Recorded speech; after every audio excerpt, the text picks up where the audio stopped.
तो कहानी की शुरुआत में हम इस नाम के एक आदमी को देखते हैं जो कि एक जियोलॉजिस्ट था। हर रोज की तरह आज भी इस अपना काम कर रहा था, लेकिन तभी एक स्नेक उसके हाथ पर बाइट कर देता है। इस मदद के लिए फोन निकालता है, लेकिन जल्दबाजी में वो अपने फोन को एक गड्ढे में गिरा देता है, जिसके बाद वो अपने हाथ पे मुंह लगाकर खून चूसकर उसे बाहर फेंकने लगता है। वो ऐसा इसलिए कर रहा था ताकि वो सांप के जहर को बॉडी में फैलने से रोक सके। फिर इस वहाँ से अपने घर की तरफ चला जाता है। वो अपने काम के सिलसिले में शहर से दूर जंगलों में रहता था, इसीलिए इस हाल में वो हॉस्पिटल भी नहीं जा सकता था और उसने अपना फोन भी गिरा दिया था, तो वो मदद के लिए किसी को कॉल भी नहीं कर सकता था। इस अपने बेड पर गिर जाता है और तभी उसकी आंखों के सामने अंधेरा होने लगता है और उसे बहुत तेज दर्द भी हो रहा था। उसके हाथ बहुत बुरी तरह से फूल गए थे और इसी तेज दर्द के साथ वो बेहोश भी हो जाता है। फिर जब उसे होश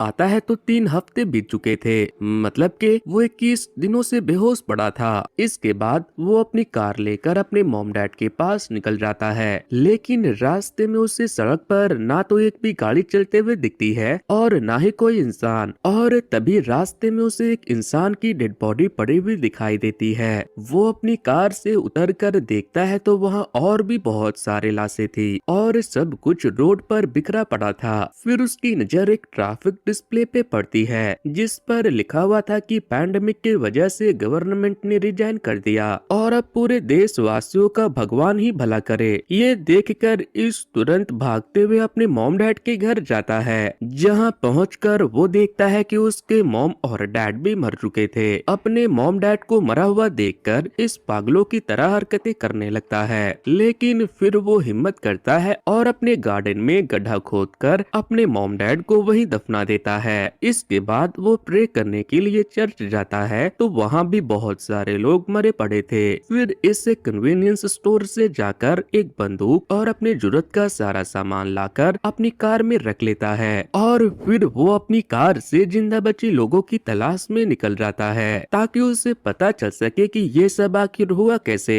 वो बहुत दूर तक जाता है लेकिन कोई भी उसे जिंदा नहीं मिलता। इसी तरह सुबह से शाम हो जाती है और इस एक दूसरे शहर में पहुंच जाता है। यहाँ पर लाइट जल रही थी तो इसको लगता है कि शायद यहाँ उसे कोई जिंदा इंसान मिलेगा, लेकिन यहाँ भी उसे कोई नहीं मिलता। तभी उसे एक स्विमिंग पूल दिखता है, जिसके बाद वो अपने कपड़े उतार कर उसमें नहाने के लिए चला जाता है। इस सोचता है कि अब जब वो यहाँ पर अकेला ही है तो उसे कपड़े पहनने की क्या जरूरत, इसीलिए वो बिना कपड़ों के पूल से बाहर आकर ड्रिंक करने लगता है। लेकिन तभी उसके पीछे से 2 लोग उसे आवाज देते हैं। उन्हें देखते ही इस डर जाता है क्योंकि वो नंगा था। फिर इस उनसे कपड़े ना पहनने के लिए माफी मांगता है। उनमें से एक बूढ़ा आदमी जिसका नाम मिल्ट था वो इसको कपड़े लाकर देता है और खुद को इंट्रोड्यूस कराने के बाद उसे एन से मिलवाता है। दोनों किसी वजह से जिंदा बच गए थे और अब दोनों साथ में मरना चाहते थे क्योंकि उन दोनों ने अपने पूरे परिवार को खो दिया था। इस उनसे पूछता है कि ये सब कैसे हुआ और सभी लोग मर कैसे गए। तभी मिल्ट उसे न्यूज वीडियो दिखाता है जिसमें बताया जा रहा था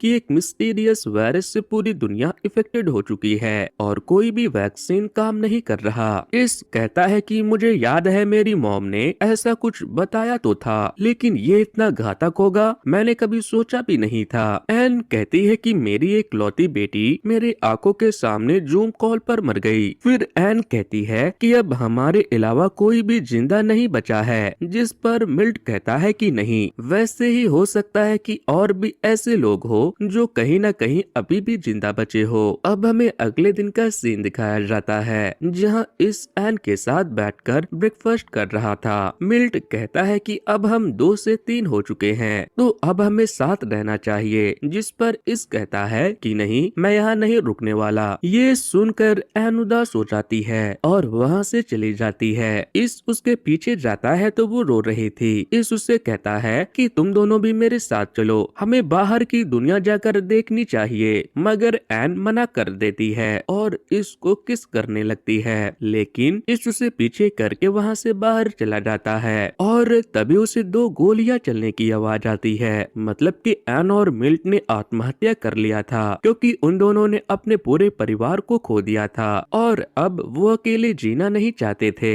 उन दोनों के मरने के बाद बाद इस पागल हो जाता है और अपनी कार लेकर अपने शहर की तरफ निकल जाता है। तभी रास्ते में उसे एक डॉग मिलता है। इस उसे देखकर बहुत खुश होता है और फिर वो उसे अपने साथ ले लेता है। इसके बाद वो लाइब्रेरी जाता है और वहाँ से बहुत सारी किताबें ले लेता है जो उसके डेली सर्वाइवल के लिए जरूरी था। इसके बाद वो एक घर में चला जाता है और वहाँ अपने जरूरत का सारा सामान सेट करने के बाद उस कुत्ते के साथ रहने लगता है। इसी तरह इसको उस कुत्ते के साथ रहते रहते 1 साल बीत जाते हैं और 1 सालों तक इसने किसी दूसरे इंसान को अब तक नहीं देखा था। वो हर रोज एक्सरसाइज करता था और खुद को एंटरटेन करने के लिए अपने घर के बाहर ही कार चलाता था।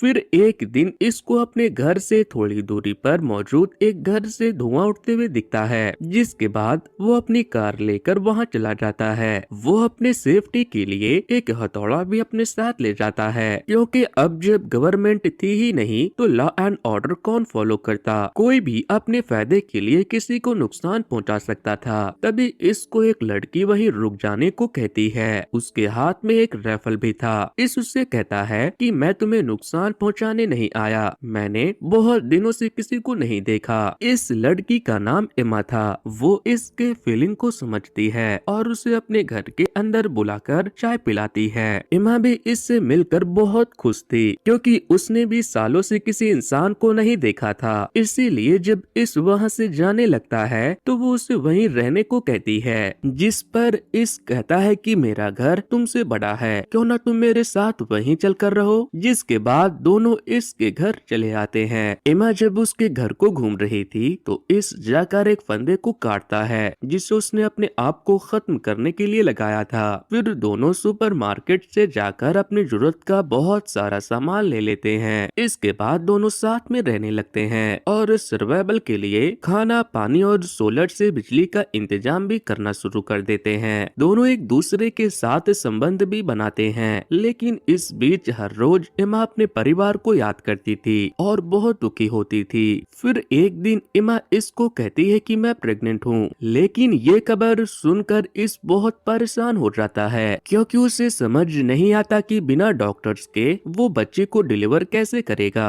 एमा उसे समझाती है कि मेरी बॉडी इस चीज के लिए तैयार है, वो ये काम बिना डॉक्टर्स के भी कर सकते हैं और उनका ये कदम वापस से दुनिया को बसाने की शुरुआत होगी। जिसके बाद इस लाइब्रेरी जाकर बच्चे डिलीवर करने की बुक्स ले आता है और एक एक करके बहुत सारे बुक्स को पढ़ता है, जिससे उसे पता चलता है कि ऐसे सिचुएशन में उसे एमा को क्या खिलाना चाहिए। इसके लिए वो जाकर गाय को मार देता है। वो ऐसा करना तो नहीं चाहता था, लेकिन मजबूरी में उसे ऐसा करना पड़ता है ताकि वो एमा को प्रॉपर प्रोटीन दे सके। इस गाय का दिल निकालकर एमा को लाकर देता है। एमा कहती है कि इसे तुमने मारा है तो तुम्हें रिस्पेक्ट मिलना चाहिए और तुम्हें इसे पहले खाना चाहिए, वो भी कच्चा। इस ऐसा करने लगता है तो एमा हंसने लगती है और कहती है कि अरे पागल, मैं तो मजाक कर रही थी। अब बिजली नहीं थी तो इसने जो सोलर पैनल लगाने का काम शुरू किया था वो उसे पूरा कर लेता है, जिससे वो घर के सारे इलेक्ट्रॉनिक्स गैजेट को फिर से ऑन कर लेता है। फिर वो दिन भी आ जाता है जब एमा अपने बच्चे को दुनिया में लाने वाली थी। एमा को बहुत दर्द हो रहा था। उसे इस हाल में देखकर इस बुक में पढ़ने लगता है कि ऐसे सिचुएशन में उसे क्या करना चाहिए, जिस पर एमा कहती है कि अरे गधे, ये वक्त किताब पढ़ने का नहीं है, बच्चे को बाहर निकालने में मेरी मदद करो। फिर इस खुद अपना हाथ डालकर एमा के पेट से बच्चे को बाहर लाता है और फाइनली एमा एक बेबी गर्ल को जन्म देती है, जिसका नाम वो हीटर रखते हैं। उसे देखकर इस कहता है कि धरती पर इंसानों की वापसी हो चुकी है। अब हमें महामारी के 6 साल के बाद का सीन दिखाया जाता है। इस अपने कार से कहीं जा रहा था, तभी उसके कार के आगे एक कंगारू आ जाता है। फिर जब वो अपने कार से उतरता है तो उसे झाड़ियों में एक लड़की भी दिखाई देती है। वो उसके पास जाता है तो वो भागने लगती है। इस उसके पीछे भागता है और उसे पकड़ लेता है, लेकिन वो चिल्लाने लगती है तो इस कहता है कि तुम्हारे पेरेंट्स कहाँ हैं? क्या तुम्हें भूख लगी है? मेरे गाड़ी में खाना है और मेरे भी बच्चे हैं, अगर तुम चाहो तो हमारे साथ आ सकती हो। लेकिन वो उसकी बात नहीं मानती और वहाँ से भाग जाती है। फिर जब इस अपने कार में बैठकर जाने लगता है तो वो लड़की छुपकर उसे देख रही थी। इस उसे एप्पल दिखाता है और वो लड़की एप्पल देखकर इसके पास आती है और एप्पल लेकर खाने लगती देती है। फिर वो इसके पिकअप के पीछे जाकर बैठ जाती है और एक प्लास्टिक को ओढ़ लेती है। इस उसे अपने घर ले जाता है और एमा को उसके बारे में बताता है। तभी हम देखते हैं कि एमा ने 2 साल में 2 बच्चों को जन्म दे दिया था। दूसरा बच्चा एक बॉय था जिसका नाम एलेक्स था। बीते 3 सालों में इस और एमा को एक और कपल भी मिले थे जिनका नाम जॉर्ज और मॉरिन होता है। सुबह से शाम हो जाती है लेकिन वो लड़की इसके पिकअप में बैठे रहती है और किसी से कुछ भी नहीं कहती। मॉरिन को लग रहा था कि इतने सालों तक वो बच्ची अकेले जिंदा तो नहीं रही होगी, शायद उसके साथ कोई होगा। अब हमें अगले दिन का सीन दिखाया जाता है जहां मॉरिन ब्रेकफास्ट लेकर उस लड़की को उठाने के लिए जाती है तो वो उसे धक्का दे देती है। तभी मॉरिन देखती है कि वो बच्ची भी उस वायरस से संक्रमित हुई थी लेकिन वो बच गई, मगर उसके दाग अभी भी उसके शरीर पर थे। फिर मॉरिन उसे अपना दाग दिखाती है। दरअसल वो भी उस वायरस से संक्रमित होने के बाद बचने वाले गिने चुने लोगों में से एक थी। फिर मॉरिन उसे अपना बाल दिखाती है जिससे वो समझ सके कि वो उसके ही तरह है और उसे उससे डरने की जरूरत नहीं है, जिससे वो अननोन गर्ल थोड़ा कंफर्टेबल हो जाती है। इसके बाद मॉरिन उसे नहाने के लिए ले जाती है और बताती है कि कैसे वो और उसका हस्बैंड बहुत दिनों से जिंदा लोगों की तलाश कर रहे थे और फिर उन्हें इसका परिवार मिल गया। वहीं दूसरी तरफ इस और जॉर्ज उस जगह पर दोबारा जाते हैं जहां से उसे वो अननोन लड़की मिली थी ताकि वो ये पता लगा सके कि कोई उसके साथ था या नहीं, लेकिन उन्हें वहाँ कुछ भी नहीं मिलता सिवाय कुछ डरावने टॉर्चरिंग केबिन के। वहीं मॉरिन को उस अननोन गर्ल के सामान से कुछ भूतिया स्केचेस मिलता है जिसे देखकर वो बहुत ही ज्यादा डर जाती है। उसे उसमें एक लेटर भी मिला था जिसे पढ़कर वो सबको सुनाती है। ये लेटर उस लड़की की माँ ने लिखा था। वो लिखती है कि मेरी बेटी का नाम इवी है और वो बोल नहीं सकती। जब मेरी बेटी संक्रमित हुई तब मेरे हस्बैंड ने उसे घर से निकाल दिया, लेकिन मैं अपनी बेटी के साथ आ गई और उसका ख्याल रखने लगी। लेकिन बाद में मैं भी संक्रमित हो गई और शायद मैं भी मर जाऊंगी। अगर मेरे मरने के बाद किसी को मेरी बेटी मिलती है तो प्लीज उसका ख्याल रखना। फिर कुछ दिनों के बाद एमा एक और बच्चे को जन्म देती है। इस उसका नाम जोई रखता है। अब हमें 7 सालों के बाद का सीन दिखाया जाता है। इस अपने बच्चों को अच्छे से ट्रेन करता है और उन्हें हर वो चीज सिखाता है जिससे कि वो अच्छे से सरवाइव कर पाए। फिर एक दिन उनके घर के बाहर जो फेंस लगा हुआ था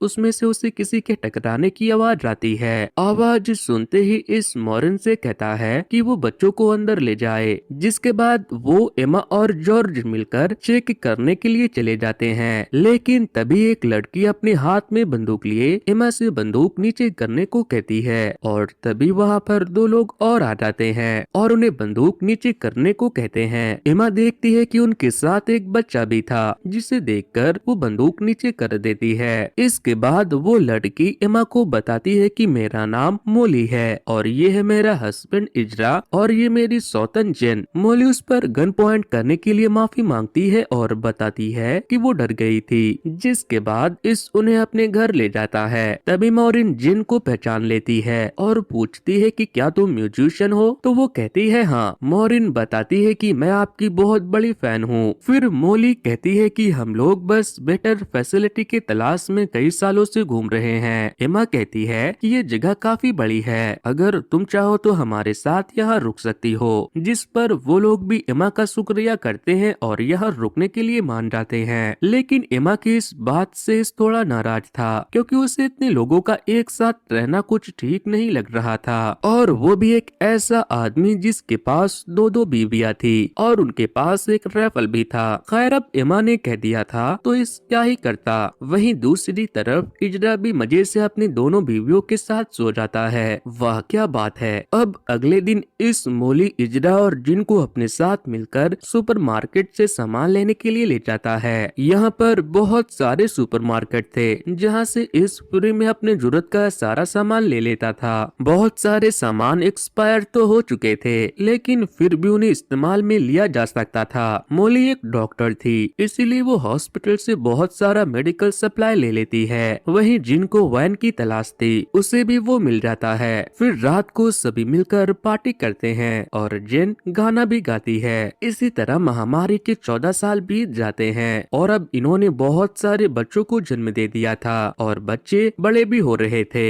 इतने सालों में ईवी भी बड़ी बड़ी हो चुकी थी और अब उसने भी एमा को अपनी मॉम मानकर वहाँ पर फैमिली की तरह रहना शुरू कर दिया था। इन सब के बीच इस अपने बच्चों को लाइब्रेरी ले जाकर उसे दुनिया की तरक्की के लिए नई नई चीजें सिखाता था। फिर एक दिन इसके कुत्ते की मौत हो जाती है जो कि सुख दुख में शुरू से उसके साथ था। अब उसकी उम्र हो गई थी तो वो मर जाता है, जिसके बाद इस उसे गाड़ देता है। फिर एक दिन ईवी जब जोई के साथ खेल रही थी तभी एक लायन जोई को खाने के लिए अटैक करता है, लेकिन ईवी जोई को बचा लेती है और ईवी को बचाने के लिए इस उस शेर के आगे आ जाता है। शेर इसको मारकर ले जाने लगता है, लेकिन ये देखकर ईवी जो कभी कुछ नहीं बोलती थी वो हेल्प के लिए चिल्लाने लगती है, जिसके बाद सभी वहाँ आते हैं तो भीड़ देखकर वो शेर भाग जाता है। लेकिन शेर के हमले से इसकी हालत बहुत खराब थी, इसकी सांसें भी बंद हो चुकी थी और अब उसका बचना मुश्किल था। लकीली मोली एक डॉक्टर थी, इसलिए वो हिम्मत हारने को तैयार नहीं थी। मोली उसे सीपीआर देती है तो वो थोड़ा सांस लेने लगता है, लेकिन इसको इस हाल में देखकर इमा का दिमाग खराब हो चुका था, इसीलिए वो राइफल लेकर उस शेर को ढूंढने चली जाती है और जैसे उसे वो शेर मिलता है वो उसे गोली मार देती है। फिर 6 हफ्तों के बाद जाकर इसको होश आता है। मोली उसके सामने बैठी हुई थी, वो उससे बताती है कि मैंने फर्स्ट ईयर में ही कॉलेज ड्रॉप कर दिया क्योंकि जब मैंने डॉक्टरों को मरते हुए देखा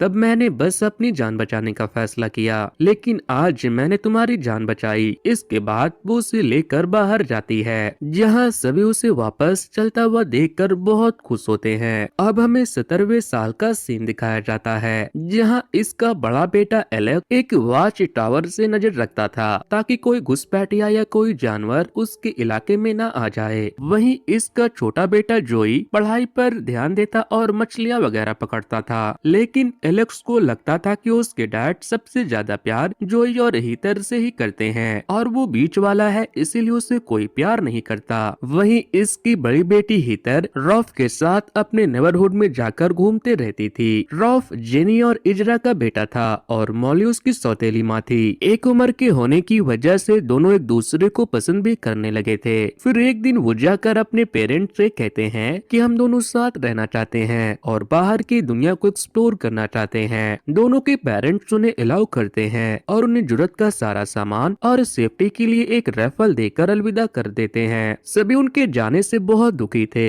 लेकिन दोनों के हार्मोन्स आउट ऑफ कंट्रोल हो चुके थे, इसलिए वो सभी मिलकर उन्हें गुड बाय करते हैं। फिर एक दिन उनके नल में पानी खत्म हो जाता है, जिससे इजी बहुत ज्यादा डर जाती है, जिसके बाद इस वाटर कंपनी के पास जाता है जहाँ से उनके सप्लाई का पानी आता था। बहुत दिनों से बारिश नहीं हुई थी तो डैम सूख गया था और पाइप में लीकेज भी था, जिसे ठीक करना उनके अकेले के बस की बात नहीं थी। तभी जोई को वहाँ पर कुछ गाड़ियाँ आते हुए दिख जाती है, वो इसको देखकर उन्हें आवाज भी लगाते हैं, लेकिन इस जैसे ही उन्हें देखता है वो जोई और इजरा को अपने साथ लेकर घर पहुँच जाता है और एलेक्स से कहता है कि मेन गेट को बंद कर दो। सभी तैयार हो जाते हैं और तभी वो स्ट्रेंजर्स वहाँ आ जाते हैं। वो इससे कहते हैं कि हम तो तुमसे दोस्ती करने आए हैं। फिर वो उसे अपने बाकी के दोस्तों से मिलवाता है, उसके साथ और भी बहुत सारे लोग थे और चार्ली इन सब का लीडर था। इस कहता है कि तुम कहीं और चले जाओ, हमारे पास पानी नहीं है। चार्ली कहता है कि अरे तुम इसकी चिंता मत करो, मुझे एक बोरवेल की मशीन मिली थी जिसे मैंने अपने साथ ले लिया। फिर वो उसे अपनी मशीन दिखाता है और कहता है कि हम तुम्हें हैंड पंप लगाने में मदद करेंगे और बदले में तुम मुझे अपने इलाके से फ्यूल और इंस्ट्रूमेंट दोगे। जिसके बाद वो सभी लोग चार्ली और उसके टीम के सभी लोगों को अंदर लेते हैं। खिलाने पिलाने के बाद वो सभी लोग वहाँ पर बोरवेल का काम शुरू कर देते हैं। धीरे धीरे चार्ली सभी के लिए अपने दिल में जगह बनाने लगता है, जिससे इसको बहुत जलन होती है। इसी बीच इस एलेक्स से कहता है कि तुम चार्ली को उसका काम करने दो, तुम्हें उसकी हेल्प करने की कोई जरूरत नहीं है। जिस पर एलेक्स गुस्सा हो जाता है और कहता है कि आप कभी मुझे अपने साथ तो नहीं ले जाते, सारा दिन बस जोई जोई करते रहते हो और अब आप कह रहे हो कि मैं चार्ली के साथ भी काम ना करूं। इस उसे समझाने की कोशिश करता है कि ऐसा नहीं है, लेकिन एलेक्स नहीं सुनता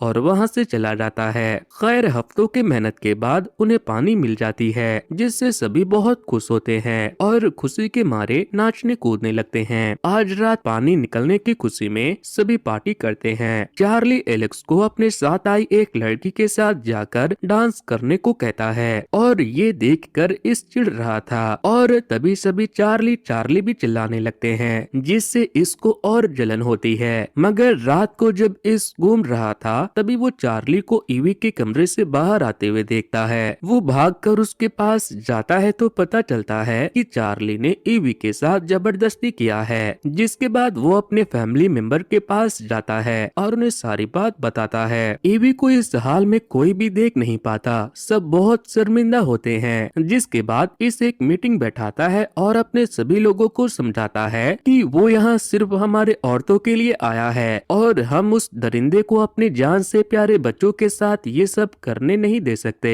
इस कहता है कि हमें उसे यहाँ से निकाल देना चाहिए, जिस पर एमा कहती है कि नहीं, अगर हमने ऐसा किया तो वो दोबारा जरूर आएगा और दोबारा वो पूरी तैयारी के साथ आएगा, इसीलिए हमें उसे मारना होगा। जॉर्ज, इजरा, मोली, मॉरिन ऐसा करने से मना करते हैं, मगर जेनी कहती है कि हमने ईवी को बड़े लाड से पाल पोस कर बड़ा किया है। जरा सोचो, अगर वो हम सब की अपनी बच्ची होती तो। उसकी बातों को सुनकर सभी डिसाइड करते हैं कि चार्ली ने जो पाप किया है उसे उसकी सजा तो मिलनी ही चाहिए, मगर जॉर्ज अभी भी नहीं मानता। जिसके बाद मॉरिन उसे समझाती है कि ईवी हमारी बच्ची है, उसे मारना हमारा सेल्फ डिफेंस होगा। जिसके बाद इस हथौड़ा लेकर चार्ली के पास चला जाता है और उसे उसी वक्त वहाँ से जाने के लिए कहने लगता है, मगर चार्ली इसकी बीवी यानी एमा को लेकर गंदी गंदी बातें करने लगता है, जिससे इसका गुस्सा और बढ़ जाता है और वो हथौड़े से पीट पीट कर चार्ली का काम तमाम कर देता है। इस ऐसा करते हुए पूरा पागल हो जाता है, लेकिन फिर इजरा आकर उसे संभालता है। चार्ली को सजा देने के बाद इस पूरी रात सो नहीं पाता।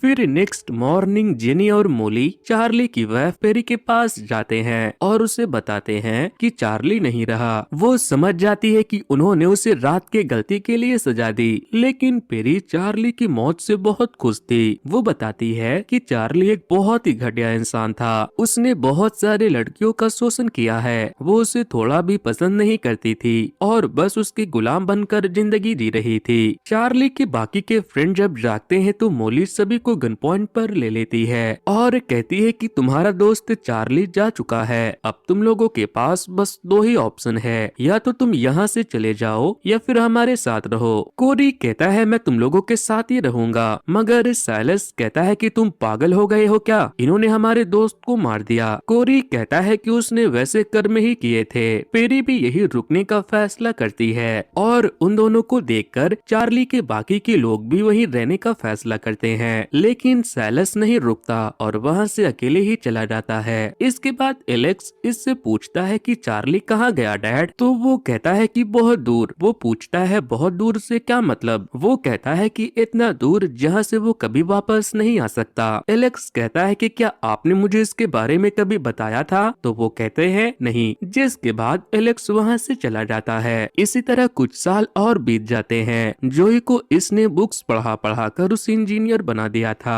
और आज उसने सोलर से चलने वाली एक न्यू साइकिल इन्वेंट की थी, जिससे सभी लोग जोई के लिए बहुत खुश थे, लेकिन एलेक्स ये सब देखकर बहुत जल रहा था।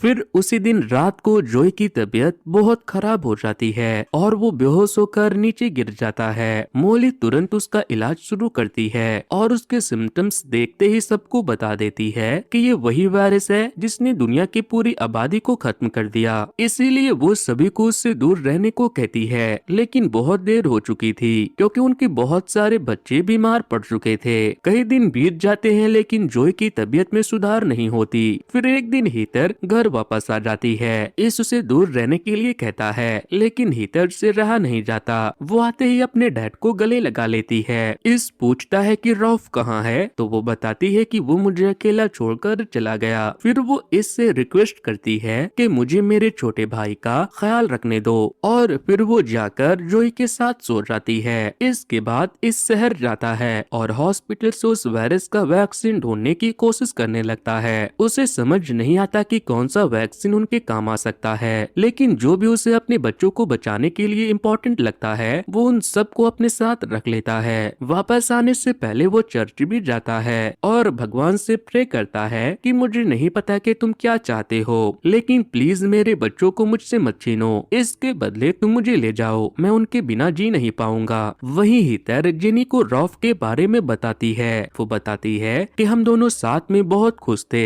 और नई नई जगह एक्सप्लोर कर रहे थे, लेकिन फिर एक दिन हमें एक स्ट्रेंजर मिला और उसने रॉफ को चाकू मार दिया, जिसके बाद मैंने भी उसे मार दिया और मैं रॉफ को बचा नहीं सकी। हीथर उसे याद करके बहुत दुखी थी, लेकिन जेनी उसे गले लगाकर संभालती है। फिर इस जब घर आता है तो जोई की तबीयत और भी ज्यादा खराब हो चुकी थी, जिसके बाद वो सोचता है कि वो अपनी इम्यूनिटी जोई को देकर उसे बचा सकता है, लेकिन हीटर उसे समझाती है कि ये पागलपन है, इससे वो मर सकता है। जिसके बाद वो जोई को लेकर बाकी संक्रमित लोगों के पास चला जाता है, जहाँ मोली सबका इलाज कर रही थी। जोई की तबीयत बहुत ज्यादा खराब थी, इसीलिए मोली उसे आइस बात देने को कहती है। कुछ दिनों के इलाज के बाद एडल्ट लोग बीमारी से रिकवर करने लगते हैं, लेकिन बच्चों की हाल में कोई भी सुधार नहीं आता और फिर एक दिन जोई दुनिया छोड़कर चला जाता है, जिससे इस और एमा बहुत दुखी होते हैं। आज सिर्फ जोई ही नहीं मरा था, बल्कि इसके कबीले के 4 और बच्चे मर चुके थे। ये सब देखकर इस तो जैसे पागल ही हो जाता है। वो कई दिनों तक ना तो खाता है और ना पीता है, बस पागलों की तरह चुपचाप बैठा रहता है। फिर एक दिन इस जोई की डॉक्यूमेंट्री को पढ़ रहा था, जिसमें वो देखता है कि उसने रेडियो बनाने के फॉर्मूला को लिखा है, जिसे वो लाइब्रेरी के बुक से पढ़कर सीखता था। जिसके बाद वो उसके रिसर्च को कंटिन्यू करके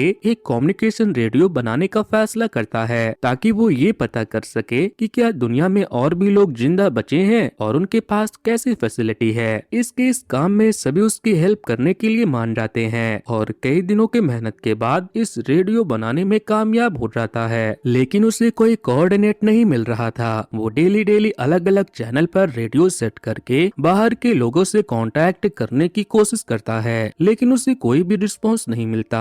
फिर एक दिन जब सभी लोग खेल रहे थे तो हीथर इसको बताती है कि डैड, जब मैं और रॉफ घूम रहे थे तब हम एक शहर में गए थे जहाँ हर जगह एक नंबर लिखा हुआ था। हीथर उसे वो नंबर बताती है तो इस फौरन जाकर उस नंबर पर कॉल करता है और फाइनली उसके फ्रीक्वेंसी का कॉल कहीं कनेक्ट हो जाता है। दूसरी फ्रीक्वेंसी से उसे आवाज जाती है कि हम तुम्हें सुन पा रहे हैं। इस पूछता है कि तुम लोग कहाँ से हो। वो बताती है कि हम लोग पॉइंट लोबो के पास हैं, हम समंदर के पास सेटल हो गए और हम यहाँ पर मछलियाँ पकड़ते हैं और खाते हैं। मोली पूछती है कि तुम लोग कितने लोग हो, तो वो बताते हैं कि 77। सभी लोग बहुत खुश थे। सामने से जो लड़की बोल रही थी वो भी बहुत खुश थी। वो पूछती है कि तुम लोग हमारे पास आ रहे हो या फिर हम तुम्हारे पास आए, मगर इजरा डर रहा था कि अगर ये लोग भी चार्ली की तरह खतरनाक हुए तो, जिस पे वो लेडी कहती है कि हम लोग भी वही सोचकर डर रहे हैं जो तुम लोग सोच रहे हो, बट हमें डिसीजन लेना ही होगा। जिसके बाद एमा कहती है कि हम तुम लोगों के पास आ रहे हैं, जिससे सभी बहुत खुश हो जाते हैं। इस भी कहता है कि यस, हम वहाँ आ रहे हैं। अब हमें 50 सालों के बाद का सीन दिखाया जाता है, जहाँ इसने एलेक्स को अपने कबीले का सरदार बना दिया था और अब उस जगह पर इंसानों की काफी आबादी भी हो चुकी थी और ये इंसान बहुत ही तेजी के साथ तरक्की भी कर रहे थे। इसी के साथ ये कहानी यहीं पर खत्म होती है। तो दोस्तों, ये स्टोरी आपको कैसी लगी मुझे कमेंट करके बताना और मुझे ये भी बताना कि अगर आप दुनिया में सिर्फ अकेले इंसान बच जाओगे तो आप क्या क्या करोगे। अपना राय मुझे कमेंट करके जरूर बताना। वैसे दोस्तों, कुछ दिनों पहले ही मैंने एक ऐसे मूवी की स्टोरी को एक्सप्लेन किया था। अगर आप लोगों ने उसे नहीं देखा है तो एंड स्क्रीन पर दिए जा रहे लिंक पर क्लिक करके उसे जरूर से देख लेना। सो वेल गाइस, आज के वीडियो में इतना ही। Thanks to, good bye.